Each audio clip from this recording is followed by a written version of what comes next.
Namaste children, I hope all are fine and stay back at your home itself. So today we are going to see a new lesson, a new topic. Before going to that topic, all over the world there is a pandemic disease called COVID-19. So for that, the national government as well as the state government has taken many measures to reduce this COVID-19. So as a people, what we have to do? We have to follow what are the rules and regulations intimated by the state government as well as the central government. So who will form this government? The parties who got majority seats in the election, they will form the government. So now we are going to see related to that topic. So on seeing this picture, what do you understand? Is this the flags of any countries?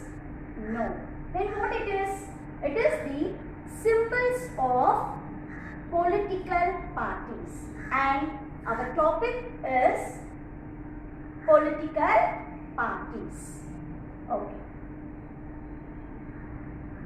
So this political party lesson is for grade 7, subject civics, and topic lesson number 2, political parties. So what is the learning objectives of this topic? So in this session we are going to learn only to define what political party. Only we are going to learn about the definition of political party. So now another clipping. Here we are seeing one picture. So what it denotes? A king, a lot of ministers are sitting in the king's court. So this is the introduction for this. So in earlier times, emperors as well as the kings ruled India, and the king was the supreme head of the legislative, executive and judicial system. So once again I repeat, the king was the supreme head of the legislature, executive and judicial. Legislature means they are making laws. And what is meant by execute? What are the laws they made that they have to execute to the people. And final one is judiciary, which means law and order. So for all these three settings, who is the major head? The king. All the authority was in the hands of one person. That is, governance was in the hands of one person, and that one person is the king. The next one, the welfare of the people is dependent on the ruler only, which means what are the schemes, policies, programs the king wanted to implement. All these policies or schemes only for the welfare of the people.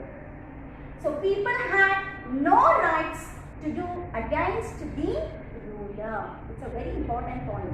So in those earlier times, the people had no rights against to speak, okay, or to conduct the ruler. 50. India became a democratic country. So what is mean by democratic? A democracy is the government of the people, by the people and for the people. So a vibrant democracy needs a strong political party system. So what are the countries they are following this democracy? So all should have a strong political party system. So in a democracy, people are able to voice their opinions on any matter. So in earlier times, people had no rights to voice against the king. But now, people having all rights to voice their opinions on any subject. So now, what are political parties? So in the previous slides, we have learnt about in earlier times how the king ruled the country. So after that, in 1950, it was recognized as a democratic country. So what is mean by political parties?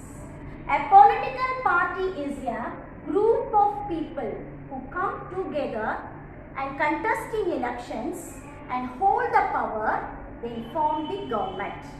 So a political party is a group of people who come together to contest elections and they hold power in the government. So that is called as political party. So in political parties seek to implement their policies. How they implement their policies? Only after the election, if they got majority seat only, they will form the government. After that only, they implement their policies as well as their programs. So political parties seek to implement their policies by winning people's support through elections. And parties, all the political parties vary in size and they have different opinions, a different set of goals, policies, programs they are having. So parties vary in size and in the ways they organize themselves as well as in their policies also. So all the political parties, they won't have same policies and programs. So different political parties we are having and different political parties are having different policies as well as the schemes also.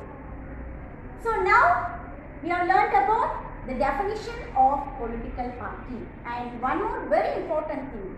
A political party has three basic components. The first one, leader.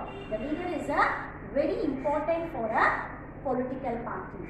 The next one, active members, and final one, followers. So a political party has how many components, ma? Three basic components. And what are they?